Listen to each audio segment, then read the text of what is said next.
বহিরা কালীবাড়ি স্টেশনে নামলে প্ল্যাটফর্ম থেকে দেখা যায় একটি মা কালীর মন্দির, যা আজ থেকে প্রায় 100 বছরেরও বেশি পুরনো। প্রচুর সংখ্যক মানুষের ভিড় হয়েছিল পুজোর দিনে। আজ সেই কালী মন্দির ঘুরে দেখবো, জানবো তার খুঁটিনাটি। বন্ধুরা, এটা হচ্ছে 100 টাকার মালসা, দেখতে পাচ্ছ অনেকটাই আর কি রয়েছে এর মধ্যে। ঠিক আছে, প্রসাদ ভোগ রয়েছে অনেকটাই। আর এটা 40 টাকার। 40 টাকাটা যদি ছোট, এটা ছোট মানে একদম ছোট, লোয়েস্ট 40 টাকা। আর সব থেকে বড় যে মালসাটা, এটা 100 টাকার মালসা। Hey guys, I am Shuntu. Welcome back to my channel Shuntu's Vlog. তো চলো আজকের ব্লগটা শুরু করা যাক। তো আজকের ভিডিওটা একটু বিশেষ কারণে করা হচ্ছে। আজকে 23শে মে, আজকে বুদ্ধ পূর্ণিমা, 104তম পুজো হতে চলেছে বহিরা কালীবাড়ি বাৎসরিক কালী পুজো। আর খুব জাঁকজমক করে হয়, গ্রামের সকল আর কি গ্রামবাসী মিলে আর কি পুজোটা মানে অ্যাটেন্ড থাকে।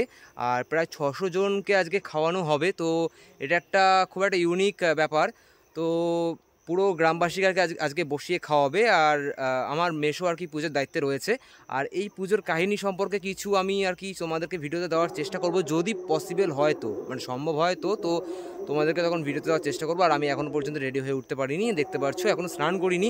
তো স্নান সেরে তারপরে আর কি জামা কাপড় আর কি গায়ে চাপিয়ে তারপরে আমি যাব। আর খুব একটা দূরেও না, ধারে কাছে মন্দির, তো খুবই জাগ্রত মন্দির, সেই বাৎসরিক কালী পুজো। তো আজকে তোমাদের কাছে পুরোটা ভিডিওটা তোমাদের কাছে দেওয়ার চেষ্টা করছি। আর পুরো ভিডিওটা লম্বা টেনে দেখতে থাকো। শিয়ালদা থেকে হাসনাবাদ শাখার ট্রেনে উঠলে কড়িয়া কদম্বগাছি এবং সন্ডালিয়ার মাঝখানে একটি স্টেশন পড়ে, বহিরা কালীবাড়ি। যে বহিরা কালীবাড়ির স্টেশনটি নাম হয়েছে একটি কালী মন্দিরের নামে। বহিরা কালীবাড়ি স্টেশনে নামলে প্ল্যাটফর্ম থেকে দেখা যায় একটি মা কালীর মন্দির, যা আজ থেকে প্রায় 100 বছরেরও বেশি পুরনো। পুজোর দিন গেটটাও খুব সুন্দর করে সাজানো হয়েছিল। আর অনেক মেলার স্টলও বসেছিল ওই দিন। খেলনা থেকে শুরু করে সাজাগোজার জিনিস ও খাবারের দোকানও বসেছিল। পুরো মেলাটা তোমাদেরকে ঘুরে দেখাচ্ছি, তো চলো।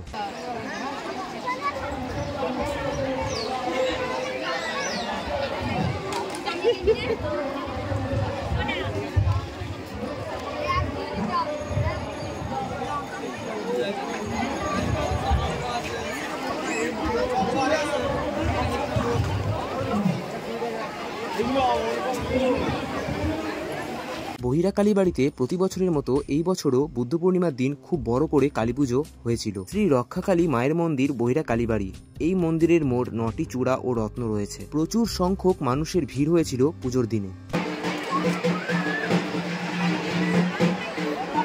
সকাল থেকে অনেকেই না খেয়ে অঞ্জলি দিয়েছে।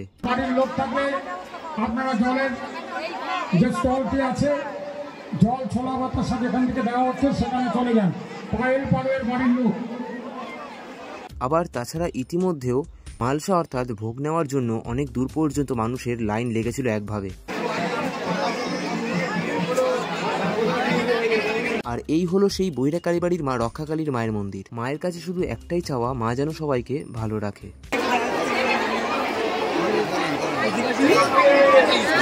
এই দিন সারা গ্রামবাসীর মানুষেরা এক জায়গায় জড়ো হয়েছিল। কত ভিড়, কত মানুষের জমায়েত একসাথে।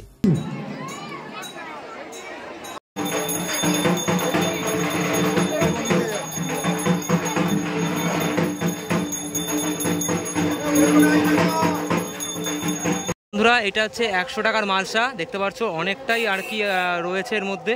ঠিক আছে, প্রসাদ ভোগ রয়েছে অনেকটাই। আর এটা 40 টাকার। 40 টাকাটা যদি ছোট, এটা ছোট মানে একদম ছোট, লোয়েস্ট 40 টাকা। আর সব থেকে বড় যে মালসাটা, এটা 100 টাকার মালসা। এখানে বসিয়েই সারা গ্রামবাসীদের খাওয়ানো হচ্ছিল। যদিও শুনেছিলাম 600 জন মানুষকে বসিয়ে খাওয়াবে, কিন্তু সেটা বেড়ে 6000 ছাড়িয়ে গেছিল। আর এখানে শুধু বহিরা কালীবাড়ির মানুষেরাই নয়, দূর দূরান্ত থেকেও মানুষ ছুটে এসেছিল মাকে পুজো দেওয়ার জন্য। আজকের ভিডিওটা এটুকুই ছিল। যদি তোমাদের এই ভিডিওটা ভালো লেগে থাকে তাহলে অবশ্যই চ্যানেলটাকে সাবস্ক্রাইব করে নিও, লাইক কমেন্ট শেয়ার করতে ভুলো না। আর আমার চ্যানেল সন্তোষ ব্লগকে সাপোর্ট করা সবাই কমেন্ট করে জানিও যে কেমন লাগলো। আর সবাই একবার হলো বহিরা কালীবাড়ির এই পুজোতে এসে ঘুরে যেও।